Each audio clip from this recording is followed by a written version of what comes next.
Night Special has come up short a couple times when it comes to those titles, but right now the culmination is not fought for those titles.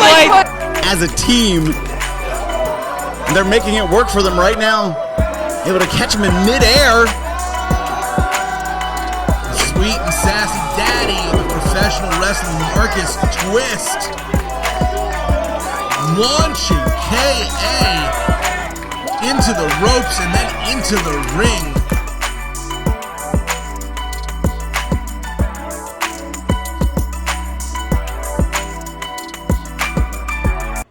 Now, as far as I'm concerned, any detective knows that there's no I in team. Even Inspector Gadget had penny and brain, but I digress. I mean, David, you might have the personality of cargo shorts. But, and a vest match. And a vest match. I hope you brought something in those pockets in that vest, and I'm not carrying you at the Lethal Lottery. Our guest is a very patient man. I'm Spooky Lou. How are you? I have with me the sweet and sassy son of the Independents, one half of the RSW Tag Team Champions with DD Vice, known as Saturday Night Special. He's on the come up. He's everywhere. He's a busy dude, but he took time for us right now. Let's hear from Marcus Twist. How you doing, my man? Oh, dude, I am hanging in there. I'm doing great. You are hanging. I appreciate your time. My computer just froze up when we went to do it. Couldn't do anything. Had to hit the power button, shut it all down. We've been bullshitting on my phone, and now we're going to bullshit so y'all can hear it. He's been telling me he's living a very interesting life. What's going on with you recently? What do you want to tell me, Marcus? So, I mean, we've been all over the place around, like, the tri-state area. So, I mean, some of the stuff that we were talking about is the most recent thing. Got to do a no-ring death match. That was this past Sunday. Okay. So that was for Evil Ways. It's a brand new thing out of Pittsburgh. They had like a big music festival, Skull Fest, bunch of punk bands. Nice. And then, like, the after party was 3 matches. And they all had, like, their own individual gimmicks. So that was incredibly interesting. It's the second time Saturday Night Special ever got to go up against each other. Oh, okay. So, I mean, like, it ended up getting crazy. There was thumbtacks. First time for thumbtacks for me. Okay. We had have you ever heard of anyone using a carpet strip kendo stick? Oh, I've heard of one without the other, but that okay. How's that work? It's just a kendo strip duct taped like together, and it's composed of just carpet strips. It's like 4 or 5 pieces of carpet strip just kind of duct taped together, and you hit each other with it. Who thought of that? How's that feel? I want to hear more about this. We showed up, and it was just there. I'm assuming that our promoter,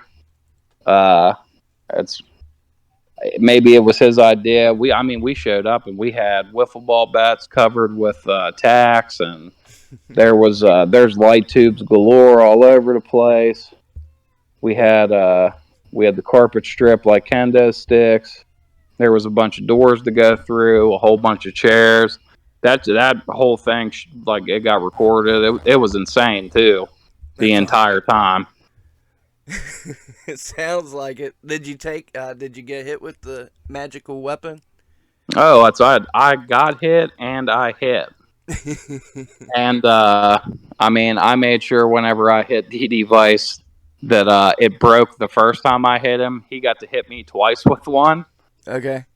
Before it totally splintered and got destroyed. Oh wow! I want to ask who won, but I want to see the match. You said it was recorded, right? Yeah, so I feel like I shouldn't spoil it for you, but I will say this: I think I pulled a hardcore / death match history first in this match. Okay, it's something no one's ever seen before. I want to hear it. So you know how there's a bass pedal, like for a bass drum on a drum kit. Yeah. Well, I grabbed one and put it in between DD Vice's legs, and then I decided to play some drums with his Yo. nuts. So as the first time, I've never seen anyone else do it. I mean, like, and it just popped into my head. Like, we're in this, like, rundown building. They used to have, like, obviously somebody has band practice there or something, but I was like, hey, I'm going to use that. Well, all right, I'll double check and make sure if you can use it. Well, I'm going to use it. Like, I wasn't going to let anybody double check. I was going to use it no matter what. So once I get a spot that pops into my head, I have to do it, or I'll be up all night thinking about how cool it would have been. And you did it, and now you know how cool it was. No, dude, that's probably the craziest reaction of the entire match that we had. But it wasn't just us. We were the openers. We had MV Young versus Gory, and it was a Stairway to 7 Staples match. Uh-oh. And it was whoever got 7 staples in them first was the loser. Wow. So I mean, like that one was super interesting. And then there was just a straight up no ring death match slobber knocker in between Otis Kogar and Bobby Beverly. That was our main event. Oh yeah. Oh, it's an I don't people may not think that these light tubes and stuff are real. And there was an awful lot of people that were real close for about the first 45 seconds of that match. Oh wow. And once you're wearing a bunch of glass, I'm pretty sure that was our cue. They're like, oh, it's real. Like, everyone just kind of stood back. They brawled all over the place. It was a great show from beginning to end. I'm glad to see something like that, like, around here, local scene. No doubt. You independent guys are out of control, man. Like, that match is a 7 staple deal. I love it. Like, wrestling's going in so many different directions, so many new feds popping up. You said you'll be working Enjoy as well? Yeah, it's basically like an Enjoy light. Okay. It's a good way to get your foot in the door.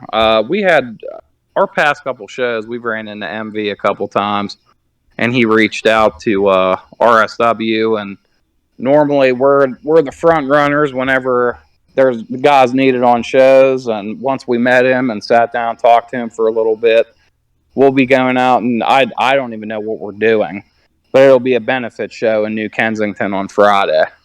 Awesome, man. You're a busy dude. I said that. Like, if you go through his social media and see all the matches he's got, good for you. I'm happy for you, man. Like, it really looks like you're on the come up, both of you guys. Yes, thank you. Yeah, we put our nose to the grindstone, man. Oh yeah, you're putting in the work. You've been working CCW too, right? Oh yeah, man. Like, because we were talking about that before we got on air. We've gone down there and did a couple little, like, smaller things just to get our, like, foot in the door. So I mean, like, the first time we went down there, we got to arm wrestle with Monster Michael Todd. So we did like a little skit with him, basically setting up him wrestling Damian Wayne. Okay. So I mean, I believe he's still the AIWF heavyweight champion of the world right now. Okay. And that was the first time I got to meet Damian Wayne too. And then this second time, like, a lot of people, like, you see pictures of like bigger names and their security or their EMS or their extras and, like, promos like that, but everyone puts in the work. We do too. I don't mind traveling and putting my feet to the pavement and seeing what I can dig up. And I mean, they've been really good to us down there. We got to meet a lot of awesome people too out of it. And I want the folks to know you're only 2 years in, man. Like, you're doing things. Congratulations for, like I say, 2 years in. You're definitely on the come up, and that for real. You've got a Fuzz Fest this weekend, right? Yeah, that'll be on Saturday. And that's RSW. Yeah, so RSW Fuzz Fest is on Saturday. That's an all-day event.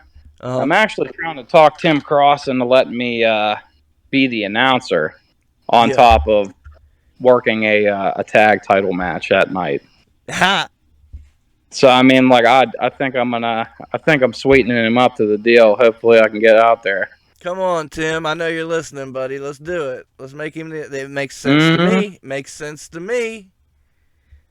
Yeah, so I like talking and being in front of people, and I can shine myself up nice.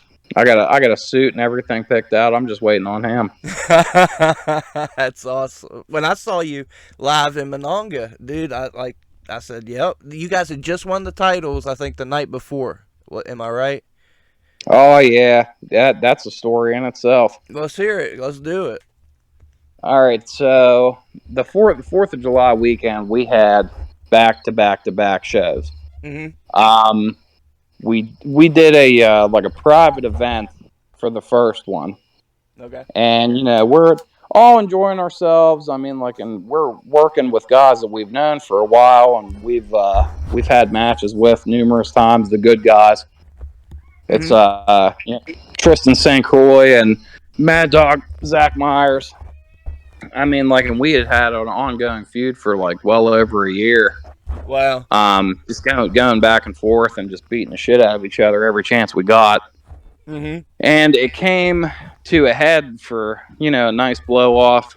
And what better way to do that was to just have like a hardcore tornado tag match.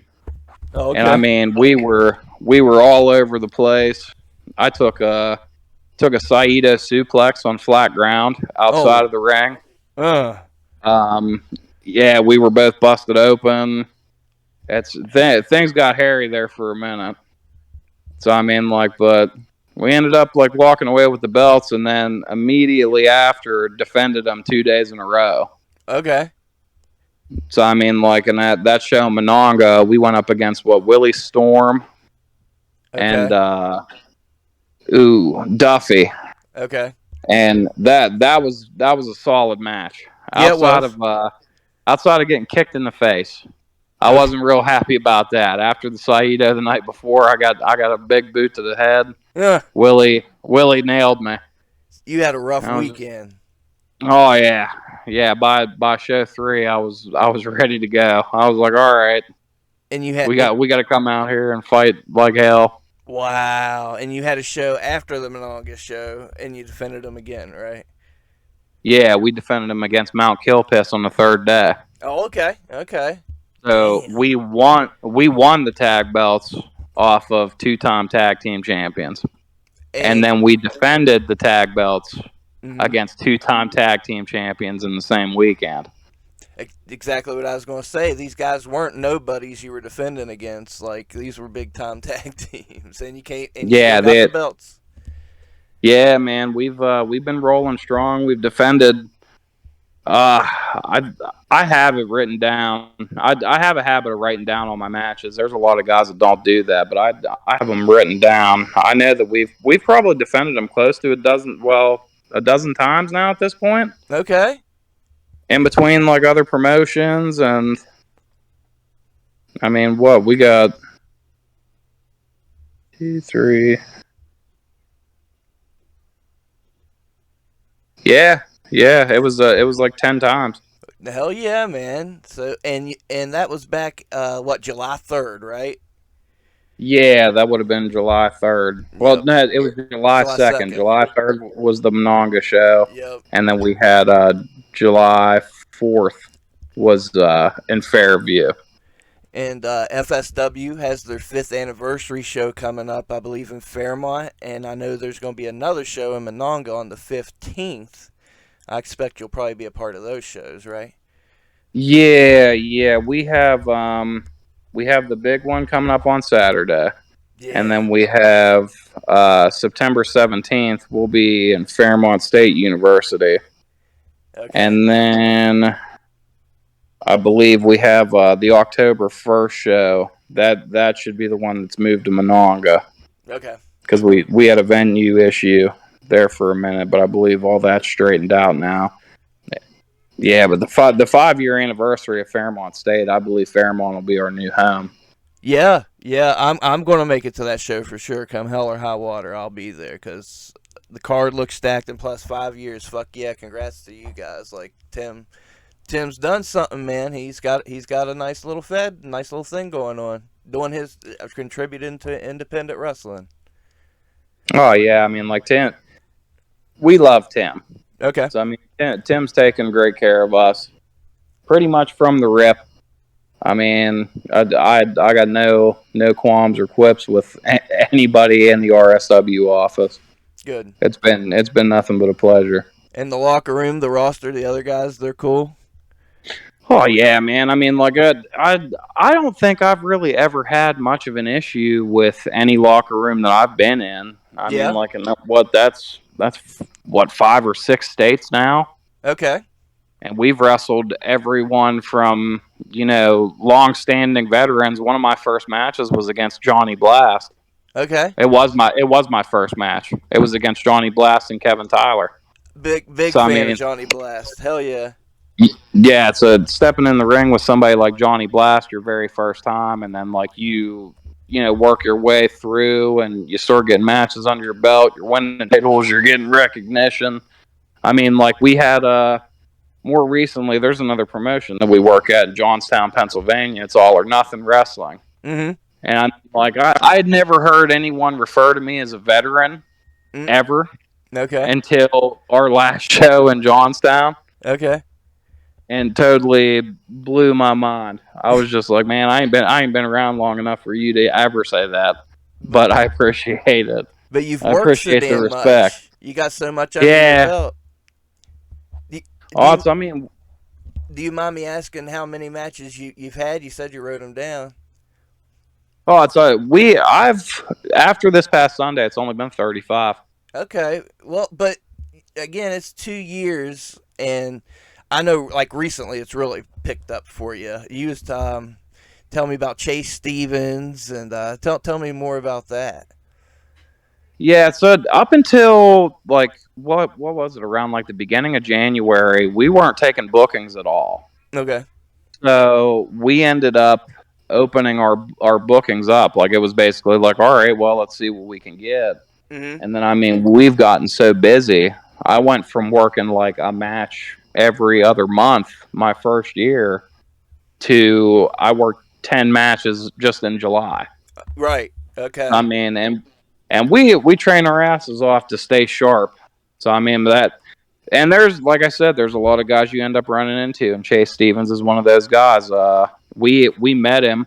I feel like he's probably, if there was any way for me and Dakota to be related, I think, like for real anyway, I think Chase Stevens might be our real dad. Okay. Because I mean, we sit down and like it was like it almost immediately clicked. We started telling stories that we've heard from other guys who've been around forever about like Gypsy Joe, and just things we've heard from Johnny Blast and things we've heard from TJ. Mm-hmm. And like it immediately clicked. There's guys that you end up meeting and you're like immediate best friends with them the second you meet them. And you said this big help to you too. Oh yeah. I mean, like he like follows me on the socials. He gave me his phone number. He's talking about like, oh, if you need gear, like Chase is a good brother to me. So I mean, like we've been good to him too. It was because I was telling you the story about how me and Cowpoke Paul went on the great hunt for razor blades for Chase Stevens. Tell the folks about that. So Chase has a match coming up, and he needs razor blades. I mean, like for those that know, You're right. So we're here in Nashville. We're at Redcon 1 gym in Nashville, and he's like a nervous wreck, trying to figure the shit out. And I was like, oh, I mean, I'm not doing anything right now. I'll go get him for you. Right. So me and Cowpoke Paul probably drove to half a dozen stores looking for razor blades for Chase Stevens. Okay. And the whole time, I know he's going ballistic, walking back and forth, like just a nervous wreck waiting on us to find these. And we finally bring them back. And that's the part of the story I didn't get to tell you. So we pull in, Lou Spector walks over, and he's like, there's a Walmart the opposite way you guys went that's like 3 seconds down the road, and you could have got them there. And I was like, hey, I told you I'm not very good with technology, so I just punch it in the GPS and go. I mean, but that was probably the funniest part about the whole story is we could have been back 45 minutes sooner if we had just went the other way. Wow. Yeah, we got it figured out, man. Hell yeah, and that's what it's all about. Like I want to hear those stories. You said all the locker rooms you've been in, everybody's chill, everybody's cool, everybody seems to be getting along, and there's so much bullshit out there that you hear about. I like hearing that this guy will help you out or y'all get along. That's awesome. Yeah, I mean, like even whenever we wouldn't have a good match or if something didn't play out good, I mean, you still get along whenever you get back to the locker room. I feel like more recently, because the more and more you get out there, especially from where we come from anyway, you see guys that have trained just as long as you or longer than you and have been around longer than you, and they're not very good. Okay. So, I mean, you get back in the locker room and you don't want to you don't want to turn it into like a shoot thing. You don't want to be an asshole. You want to give tips, and I mean, you just kind of come to a mutual understanding. Okay. That's some enlightening shit. That's good. It works that way. You was telling me too that you have an upcoming match and you don't know the guy. You're just you're going into this match. I forget who you said it was up against. I mean, we got a couple of them. I think the show that we have coming up for, like Enjoy that we got kind of slammed in there. I haven't really gotten too much information on that one. The big one was the anniversary show.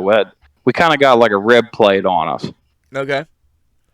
So I mean, everybody on the RSW roster and plenty of people that weren't on the roster knew what our match was going to be. And Tim wouldn't tell us what the match was going to be. And he got everyone else to agree not to tell us. And we found out on the 5-year anniversary, we'll be going up against Brotherly Love, which are, two guys we've gotten along with since we met them. We've always been real cool with Brotherly Love right off the bat. Cool. That's yeah, Cliff and Rick they're good guys, man.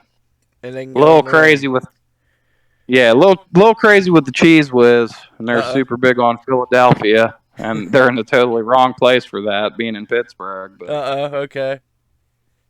Yeah, but that'll be a fun match. We'll be putting together something for them as a little clap back here shortly, probably this weekend. It should be out next week. Hell yeah. Yeah, your promos. Check out his promos on Facebook, wherever you can find them. I was watching some today, researching. It's fun stuff. Like, this tri-state scene is really fun right now to watch, I think. It looks like you guys are having fun. You can tell you're having fun. So, at least right here, I think, from a fan's point of view at least, it looks like y'all are in a good place and it can only get better. Yeah, so whenever we first started out, I mean, COVID happened, and that's what got wrestling kicked off for me. And Dakota had already been training for a while. Okay. And the whole thing with us even becoming a tag team is everyone kept on saying that we looked alike. Okay. And it got to the point where people were going up to Tim and saying these guys got to be in a tag team together. Okay. And he was getting pissed at us. Because people kept on telling him they need to be in a tag team. What are you doing? You're you're wasting something. They look like they're brothers. And you guys were down for it. Yeah, well, I mean, we had already had our own gimmicks kind of established, but because we were so new, we didn't really get to test drive them much at that point. So I mean, we were still kind of on the fence about what we were going to do as far as how we were going to work and what we were going to portray as wrestlers. So I mean, but DD Vice had his thing kind of figured out. I sort of wanted to go with a Willy Wonka deal. Okay. Like a Gene Wilder. How would that work? Well, Marcus Twist was the Candy Man at first. Okay. But before that even happened, I tried to be a comic book supervillain, and then I couldn't get into it as much, and I was like, you know what, I like being funny and smart alecky, And I feel like Gene Wilder's like a good guy to compare myself to as far as personality wise. A character like Willy Wonka got me in on it. Okay. And I was just like, I think I'd really enjoy like trying to flow with this and see how it plays out. And after playing around with it for a little while and realizing that, me and DD Vice are practically the same person. Okay. I kind of just took that and we just started dressing alike and wearing the same shit and putting on the pit vipers and wearing the denim and the leather jackets. And our gimmicks still kind of work the same to this day. Because we're both so different. But now it's like he's like a sleazeball strip club security guy, and everyone's always like, oh, the Candy Man, but like you hang out at strip clubs all the time. I wonder what you do at strip clubs, like. I love it. So we've turned the whole thing kind of into a big inside joke just for us. I got you. Like no one even knows what a Saturday night special is. Okay. Like that's my favorite part. It's like people are always like, "Oh yeah, give them the old Saturday night special," and we don't know what that is, but we still joke about it like we know. That's true. Oh my god, that's fun. Yeah, it's most of our tag moves are named after like strip clubs. Like our finisher, we started calling it the hair of the dog. It's become like a very party boy oriented thing that started from like practically nothing, just like an idea and just kind of looking alike.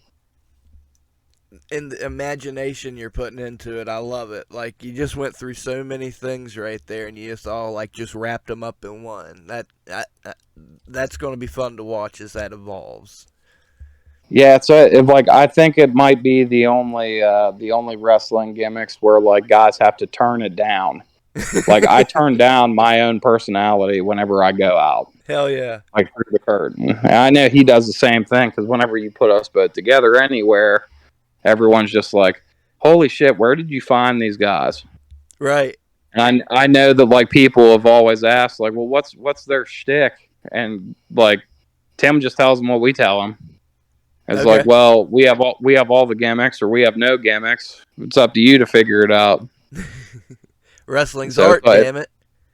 Yeah, it's a artistic expression piece. No, it just so happens that no one understands it except for us. That's what I was going to say. I get it, but I don't get it. I see where you're going. Yeah, so we made it broad, we made it fun, we made it our own. That's awesome. It's become more and more successful as time goes on. We learned from some of the best guys in the business. I've had a bunch of different seminars. I have a bunch of other guys that have graduated from training under TJ that like help me out. I reach out to plenty of other guys in the locker rooms for advice. More than one locker room, more than one guy. You said TJ trains you. Yes, sir. Yep. How was that? How was he as a trainer? It's not easy. No. That's the like say it like very mildly. Training under TJ is not an easy thing to do, and that's why a lot of people don't accomplish training under TJ. Right on. His work speaks for itself. Yeah, it's and I've noticed that you walk into a locker room and there's a lot of people aware of where you came from, and sometimes it has like an effect on you. Like people look at you and be like, "Oh, hey, well, I know who trained him." Like I think that's why a lot of places, especially in West Virginia, we don't get any kind of shit because we're just kind of viewed as being shooters just because of who taught us how to wrestle. Hell yeah. So, and I'm always open to interpretation. If somebody's always like, "Oh man, you guys look like shooters," or that was some crazy shit you guys did.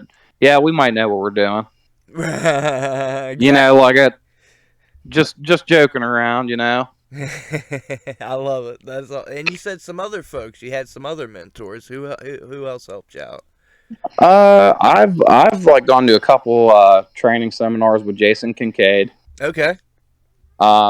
Jason's another guy that trained under TJ for some time. They were tag team partners for forever. I'm a big fan of Jason Kincaid. How's he as a seminar and everything? The total opposite from TJ, but like the expectancy, he expects the same amount out of you. Okay. But there's like a negative intensity. Oh yeah.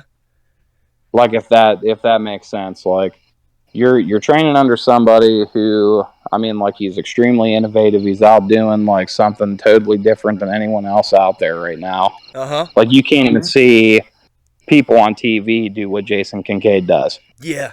You know what I mean? So like, and anyone who has ever gone and seen him like knows that. I'd like if he sees any kind of hole, he'll fill it. If he has any kind of advice, he gives it. He's extremely humble.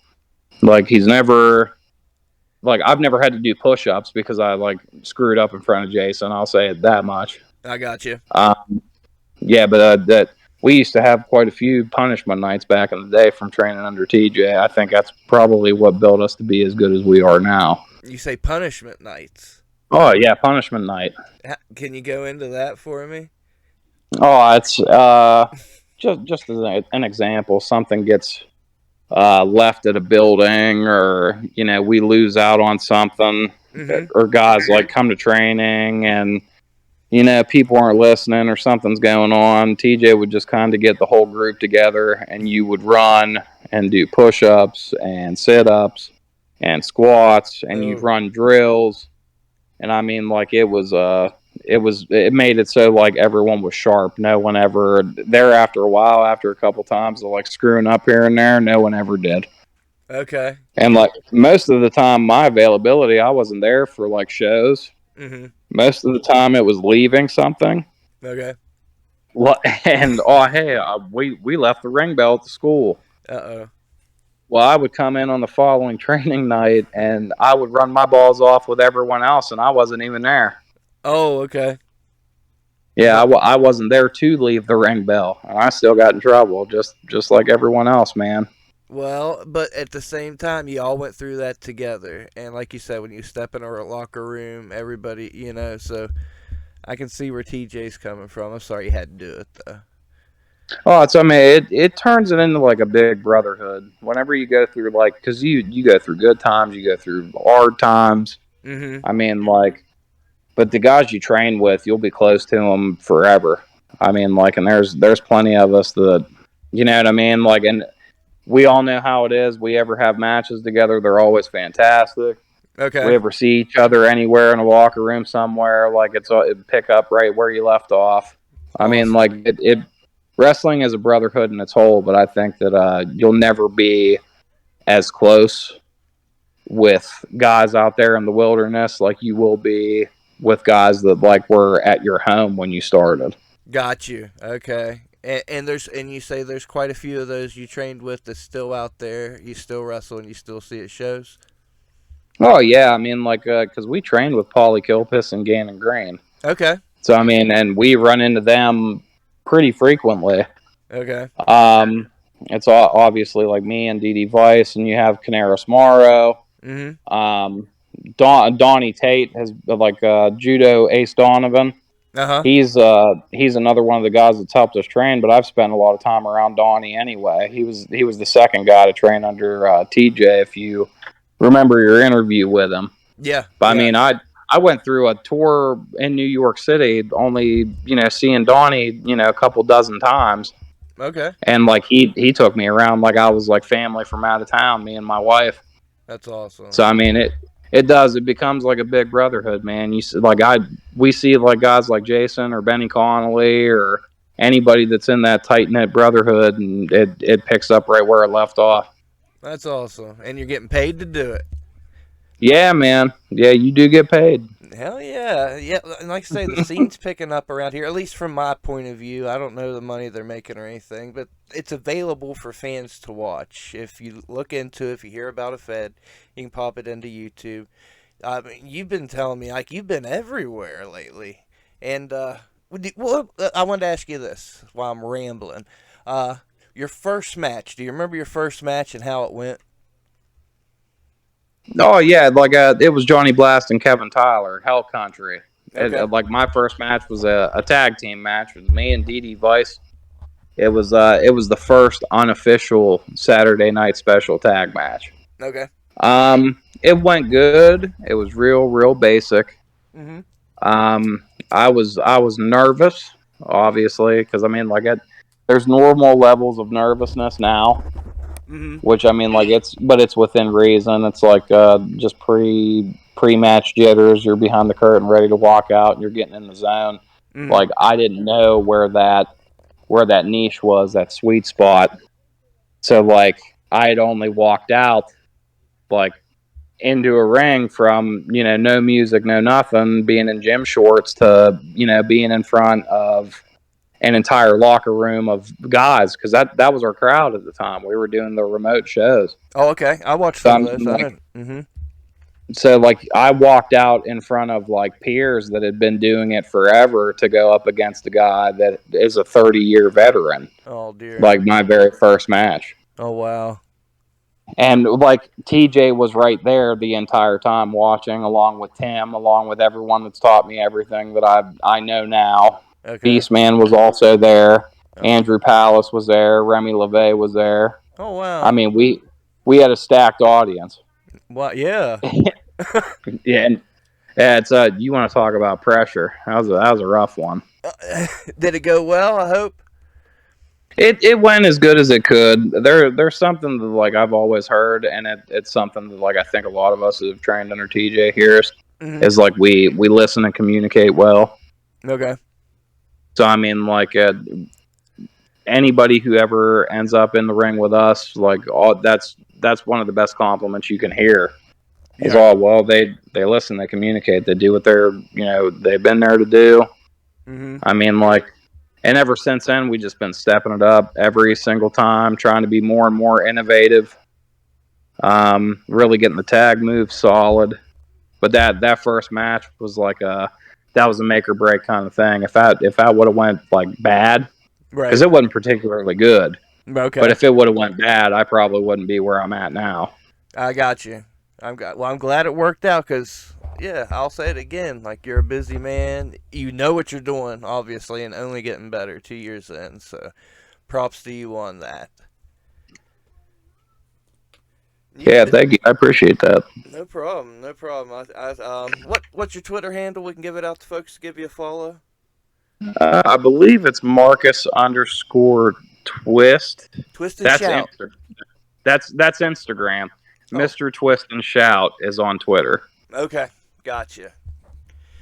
Yeah, because somebody took Marcus_Twist. I don't know who did it, who got there before I did, but somebody did. Some crazy fan. Mm-hmm. Well, these West Virginia fans and PA and Ohio fans, they're out of control. I guarantee you. Oh, I mean, we get people to follow us around pretty frequently. Yeah, that's good. So I mean, like, a couple fans have become, like, good friends that, like, we see them everywhere. Like, almost every show that we have, they end up being there or around there at the time. Hell yeah. So I mean, you really, like, build up a following, and then once you get everything, like, rock solid, then you try to do crazier things. You try to show that, like, you're not just a one-dimensional guy. Uh-huh. You was telling me that earlier. Go into that because you was telling me, all these styles you're using doing deathmatch, doing this, and you want to show. Yeah. Yeah, it's like, well, it's something that, like, TJ has said numerous times, that, like, he's technically one of the first, like, hybrid wrestlers that has done more than one style at a time. Okay. Like, now it's part of your training. Got you. But there's a lot of it that's fallen out. Like, now, like, you don't really see, like, the traditional Southern, like shoot-esque chain wrestling. It's not something that you see very often. That's something that I like to incorporate in a lot of my stuff because I take a lot of pride in being able to do it.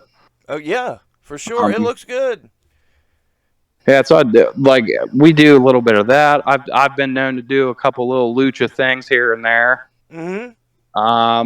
I just pulled out, like, a big Chris Canyon, like, tribute spot that I had more recently. That was in Martinsburg, West Virginia, out towards Washington D.C. I'm gonna put that So I clip don't. up. I've seen that. That's a good one. The old slingshot suplex. Yeah, smooth. Yeah, man. I think I'm gonna build on that one. Do I don't it. think I'm done with it yet. Yeah, we're putting that clip in right now because it was good, man. Yeah, it's weird, but like we got more of the southern base and the storytelling, and we've actually made like the traditional like southern background, like we made it part of the gimmick. Like we put it over big because it's something that like a lot of us are really proud of. Okay. So I mean, but we wanted to do more and wanted to push ourselves further, and like that was the hardcore match with the good guys. You know, like being top guys, seeing if we could be top guys. Well, now that we've been top guys for a while, wonder if we could do death matches. Hell yeah. Wonder if we could get a little hardcore with it. We have we've done a couple multi-promotional shows recently. But we have a big one like coming up. It's it's War for Territory, and it's going to be in between Eclipse, Asylum Pro, and All or Nothing. All three promotions? Yeah, it's all three promotions. AON, so Eclipse and APW. It'll be live pro wrestling at the Logan Valley Mall, and that's in Altoona.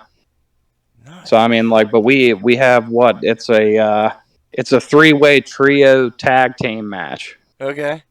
So we got 3 of the top guys from each company going into it, and it's a 9-man scramble to see which company is going to be the best one on top.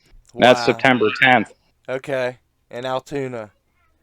Yeah, and we've done a couple like triple threat tags, and I mean, like we've played around with a lot of stuff and really pushed our knowledge to the limits here. Okay, and is that the plan? You want to keep, you're on top, you can do it. What else do you have to accomplish at this point? So why not try wrestling this wrestler style and show them we're better at that than them, and do lucha thing? Like, so is that the plan for the next foreseen future? Yeah, it's like whenever I came in, I just wanted to have a match because we were talking about what are some goals. So I mean, like I had my goals set like ridiculously low at the very beginning because I didn't have high expectations, didn't know if I was going to be good at any of this. And then after having your first match, it's like, well, I would like to have a good match, like one that I'm proud of, one that I've gotten to do, like what I know I can do now that I've gotten to this point. And then you want to have matches with friends, and you want to, like you start pushing your limits and pushing your limitations, and you start meeting people, and you blow past goals, and you want to have like, oh, well, hey, I feel like we could be a top tag team. You end up being a top tag team for a promotion, and then, well, I want to work these specific guys.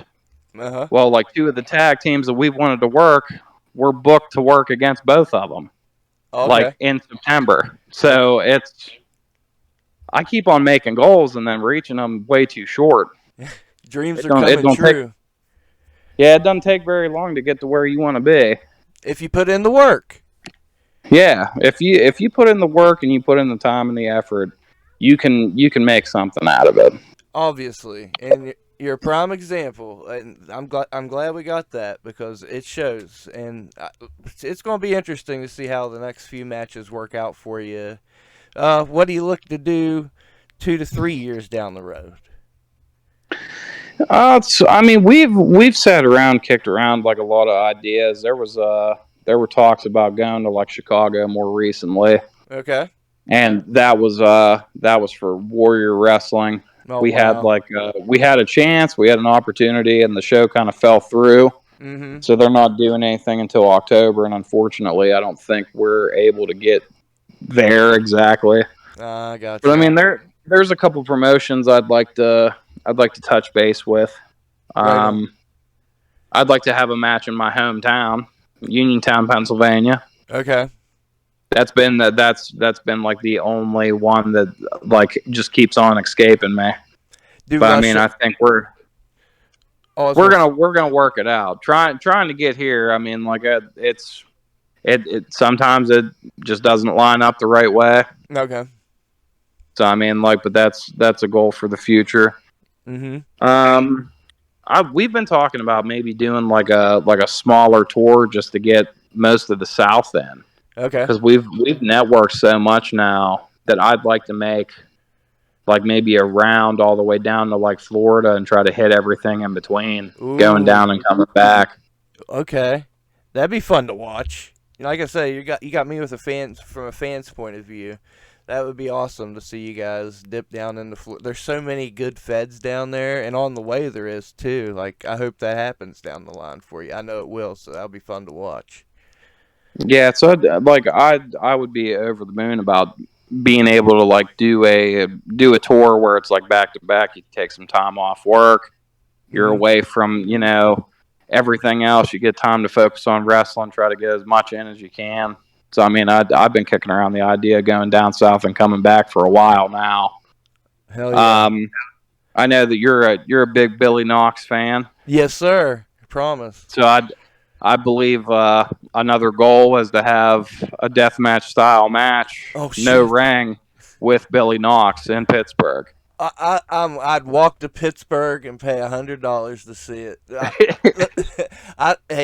I'm going. Me and Billy has done some death matches with no ring. We did some crazy backyard wrestling back in the day, and he was the craziest one. He wanted to do the tubes, barbed wire, fire, thumbtacks. I've seen it all from that guy. I would love to see it. Yeah, man. I mean, it's something new to me.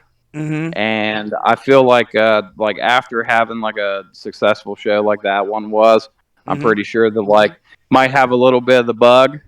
So Okay. we're gonna keep on reaching out to see what we can pull out of it. And I like had mentioned it.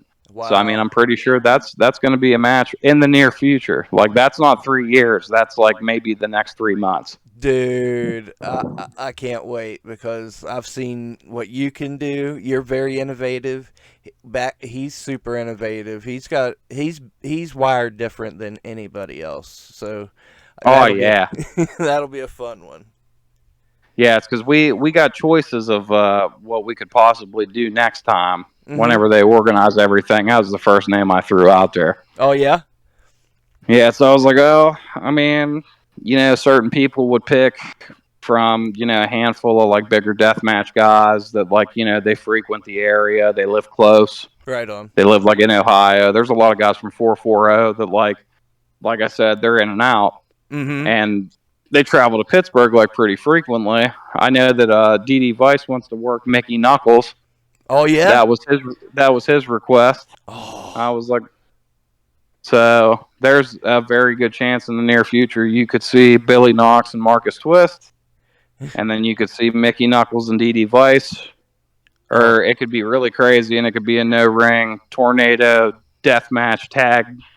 And it could be Mickey Knuckles and Billy Knox versus Saturday Night Special. Oh hell! Oh my goodness! Yeah, so we've been kicking around ideas like literally since it happened, and even before that. So I mean, in a perfect world, I just want to put together fun stuff. I want to do things that other people haven't done, and if people have done it, I want to do it just a little different, maybe a little better.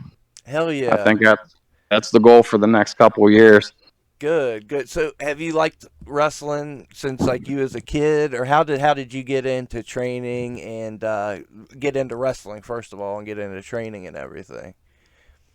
It all happened in a really strange way. Okay. So it was, the beginning of COVID. Okay. I was working in the oil field. We've talked about it, how I do the blue collar job. Right on. So I got laid off from the oil field, and I didn't really have too much to do. And I have a good friend of mine that owns a video game store here in Uniontown, the Game Vault. Okay. And he was shut down, and he was doing online auctions. Okay. So we started doing a small online auction show. Oh, okay. And it started to gain a little bit of ground because I'm a big wrestling figure, like collectible guy. Oh, okay. like, so I'm really big on the Ultimate Warrior and Bret Hart. I collect like I got a lot of shit. Nice. So like whenever we were sitting around, we brought up how Virgil frequents our area because he's from Pittsburgh, like outside of Pittsburgh. I can't, not like I can give you his address, but I know where he lives. Right. Now at this point, I know where he lives.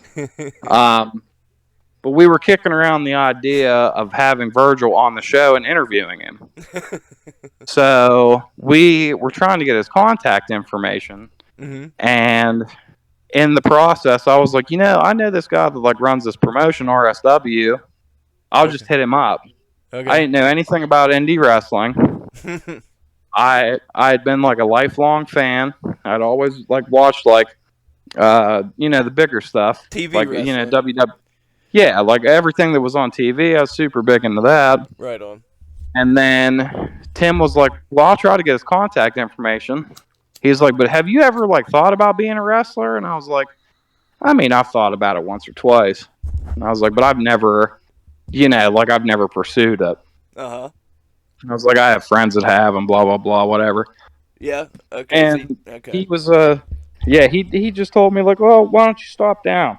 Once you find Virgil," which we did eventually. We found him. You found Virgil? But we found Virgil and had him on the show. He's a trip. Okay. I always tell everyone he's my grandpap. Oh shit. But so once we found Virgil, I go down there and meet TJ. I meet Pat. I meet all the boys. And then I just jumped like head first into training. Really? Yeah, because I took I had 8 months off of work.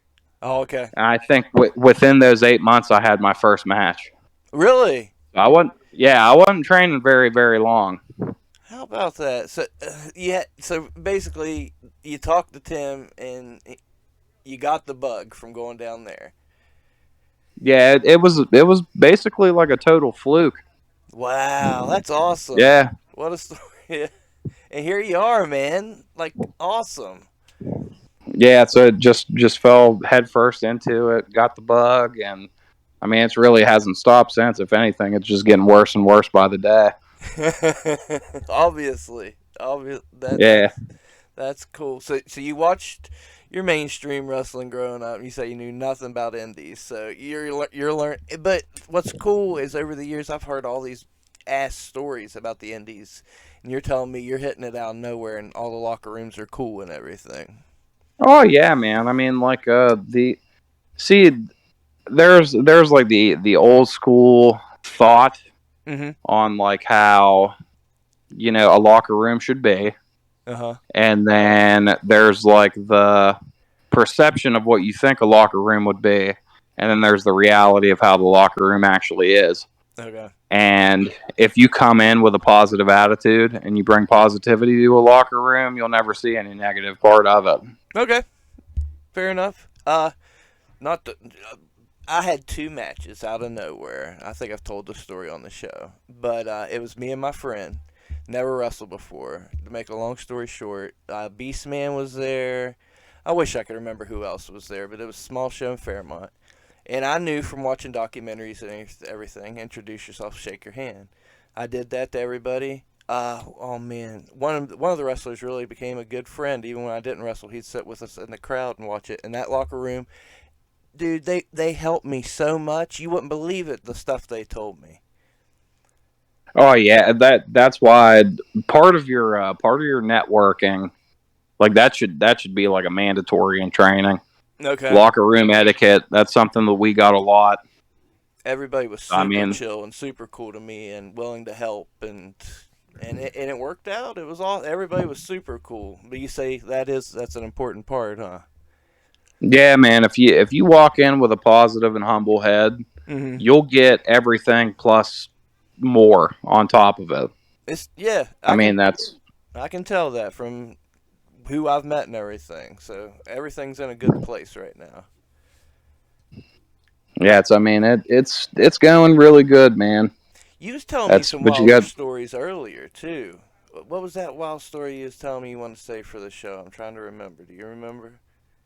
Man, that's a good question. We've talked about a lot of stuff from I know, then we might until even now.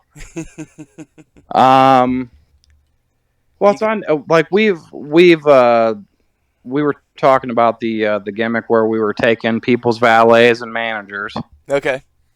That was the thing Mm-hmm. where we took Willie Storm's old lady after our match with them over at League. It was RSW versus League in Bluefield, West Virginia. Also, you took her from another promotion, even. Oh, we didn't bring her home. Yeah. Okay. We just took her for the night. That's the new thing. That might be a Saturday night special. I don't know. Nobody knows what the Saturday night. Yeah, special nobody is. knows what the Saturday night special is. Pounding beers with like MV Young and those guys more recently. That was a good time. Hell yeah. Shooting the shit with those dudes like after their matches, and just kind of getting in on it. Having fans in the locker room area. Mm-hmm. There was no real locker room area. No, okay. So wrestlers are changing on one side of a big ass room next to a whole bunch of people smoking cigarettes. So I had a fan pull a couple thumbtacks out of me. Uh-huh. So that was an interesting thing. And that was a moment for them they'll have for a lifetime. Oh yeah. Yeah. I mean, like, coincidentally, like same show, like the same group of people. A guy asked me to hit him with a chair, and I did. Okay. So like the whole show dynamic, it was a good time for everybody. Yeah. Especially me, because I didn't have to get hit by a chair again. I got to hit somebody else. I didn't have to pull out any of my own thumbtacks. Somebody else did it for me. And so it sounds like for the most part the fans are pretty cool and not out there to hate like they used to, and they're going along with everything. Yeah, man. I mean, we everywhere that we go, I mean, like we always sit down and run into a couple of like groups of people that just want to like bullshit. They want to take a picture. They want to talk to you about your match, talk to you about some of the other things that they've seen, ask you where you're going to be. Mm-hmm. I mean, like I've seen negativity, like Okay. a fan to a worker, like interaction. I've seen a couple of negative things that have happened, but. Well, what's that without naming any names? Like, what'd you see? Oh, no, I'll name names. Gory went up against Warhorse in Charleston, West Virginia, and we went down there, and we were in a rumble. Mm-hmm. And I watched this guy almost get his teeth knocked out. No shit. Just from chirping at him and them going back and forth and screaming at each other because things are starting to get heated. Who was going to knock his teeth out? Oh, Gory was going to punch him. Okay. Like, and I was right there because I was like, oh, like I'm a big fan of Gory. Like before I really got to know him. Mm-hmm. Now, like I'm a fan and a friend of him. Right. And I'm a huge fan of Warhorse too. Oh, so yeah. I was right there on the guardrail recording. Okay. So I almost got to see a fight there. I got to watch Billy Knox punch a guy one time in Fairview. I heard the story on that. He knocked him out, didn't he? He knocked him somewhere. Well, tell me about that for the folks that don't know. So like we do little segments like during our intermissions where like all the champs will come out to the ring and we take pictures with kids and fans and whoever wants to get in the ring and hang out. Uh-huh. And all the other guys will be selling merch and relaxing and doing whatever. And Billy Knox was doing what Billy Knox does and started arguing with this guy. And Billy jumps in the ring next to everybody. Uh-huh. And he was, fine, if you want to come up here and fight, come up here and fight. Okay. And we're still taking pictures with kids. Oh, okay. And I was just like, yeah, what is even going on right now? And the guy's still on the ground. And he goes to like get up on the ring, and me and Dakota and a couple other people were like just standing around. All the champions were like right there in between the two of them. Okay. And we're just telling them like, hey man, you don't want this. I promise you don't want this. Uh-huh. Because I mean, if you've ever watched anything on YouTube about like how fans get shot on, uh-huh, like apparently this guy didn't have the internet or something. But he got up on the ring apron after we had tried to convince him numerous times not to, and Billy reached over all of us and hammer fisted him right in the face. And he tumbles off the apron. There's a big thing. The cops had to escort us out of town. Oh yeah? It got goofy there for a minute. Why's that? That fan was like real upset that like the second he got punched, it was like everybody in the locker room came out. Okay. And it was basically like, oh, you and your two buddies want to fight like 20 people, right? Because that's how it is, man. You got to protect your. It's a brotherhood. Wrestling's a brotherhood. Yeah. And Dee Vice said something that I still use to this day. It's like you wouldn't go to a circus and try to fight an elephant. So why would you go and pay to watch a wrestling show just to try and get your ass kicked? Exactly. You could do that for free at a bar. Exactly. Yeah. And where you guys were at in the town and everything when I heard about it. And there was a big thing on Facebook. They put it out. Oh, man. What a bunch of weirdos. It got ugly there. It did, yeah. So that was intermission. Did the show go on afterwards? Yeah, we still finished up everything fine. Ring got loaded up, and I mean, like everybody that was on that show has a group chat. I was actually like bullshitting with a lot of the guys from that weekend in that group chat before you hit me up about coming on. Oh, okay. So like it turned everybody's tight now. Like all of us are super tight. That's so good. I would feel bad if you would have like half of the guys that were even on that show at another one, and something like that would happen again. Because I feel like everyone would just jump to action immediately and wouldn't even try to talk the guy down if it ever would happen again. Just go at it, huh? Yeah, so I feel like we're not going to be very conservative if it ever happens. Hell yeah, and RSW does have that edge to it, and you guys, yeah, you guys seem like awesome. I've known a few of you. You guys are awesome-hearted people, but if shit comes down and everything, y'all got that edge, and you can handle business. Oh yeah, I mean, like we've said it before. It's called real shoot for a reason. Okay, go into that for me, because first time hearing it, I'm like, real shoot wrestling. Can you make that? Can you elaborate on that for me? I feel now that this is before my time, so it's been 5 years. I've been at RSW for basically at this point, like 2.5. Right on. But whenever, because like real shoot sounds silly to those that are in the know. Okay. But from my understanding and my standpoint, I've noticed that there's a lot of guys that have shooting backgrounds. And like hey, this guy used to do like MMA of some sort. This guy's a boxer. This guy's trained to like wrestle. Like I wrestled all through high school. I have like a little bit of MMA for afterwards. Okay. Like we've all like had some kind of combat sport background. I got you. And I feel like it like at least how it is now, ever since that I've been in there, you have like a lot of talented and tougher dudes that come there and work. Right. So the real shoot moniker is, that's exactly what it could be. You know what I mean? Got you. If you watch some of these matches, and that I feel like a lot of people probably don't know that either. Whenever you work your friends, you work a lot stiffer. Okay. Yeah. So like that's like a little side note. Whenever me and Dakota or me and Remy, or me and a handful of my other buddies, like us and Mount Killpiss. Okay, any of us that have ever worked each other, you're stiffer with your friends because you're more comfortable with your friends. There you go. Hey, you're selling tickets, buddy. That makes me want to go see a show. You guys like each other. I know where you're coming from. Not that I'm on your level, but from backyard wrestling, whenever I would get in there with a buddy, you knew you could hit him in the face or whatever, and that's what folks want to see. So, like I say, you're selling tickets. I want to go see a show. Oh, and we had a couple shows up in Connecticut. The one match that we had against Billy Knox and the Murder, it was us, Saturday night special, defending our titles against Billy Knox and Phineas McMichael. Okay, how'd Now, that I go? mean, like it was a slugfest. Yeah.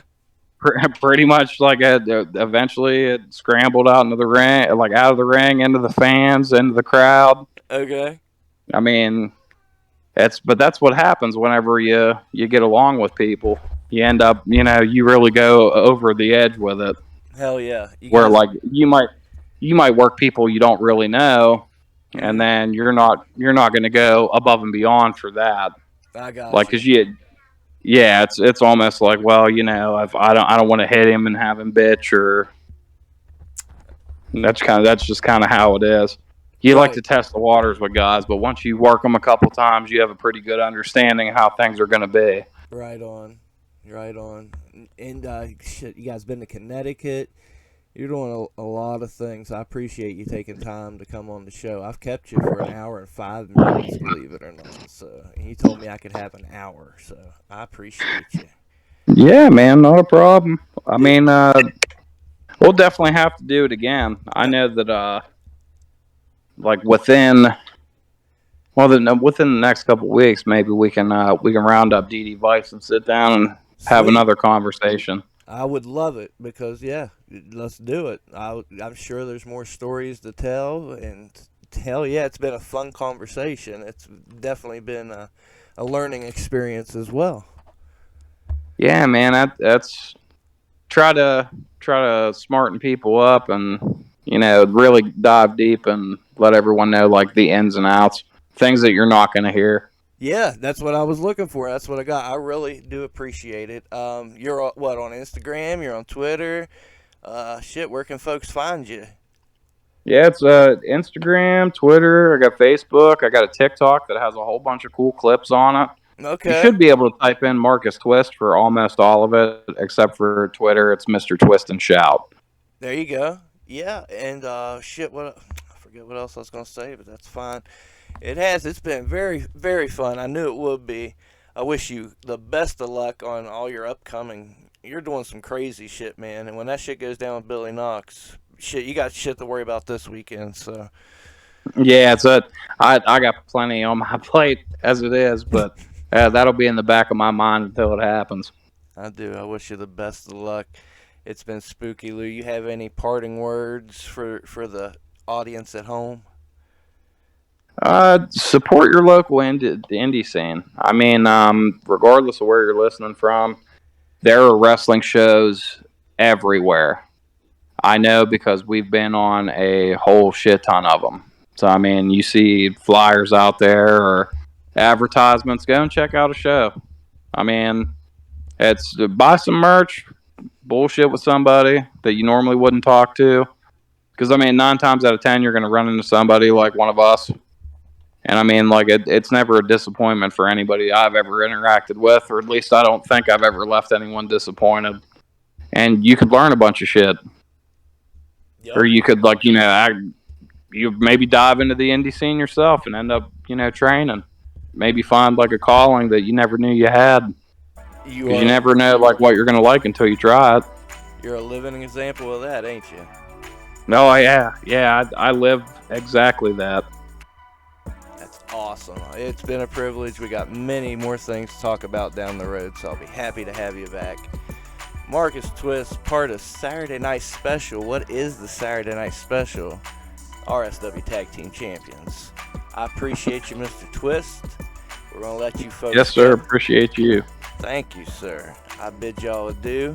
I'll keep you on here with me to wrap up our private conversation. I'll let y'all go. Keep it spooky. Support Spooky. Free Spooky Lou, because I'm banned on Twitter. So hashtag Free Spooky Lou. Follow Wrestleroni. I thank you, Mr. Twist, sir. Thank you.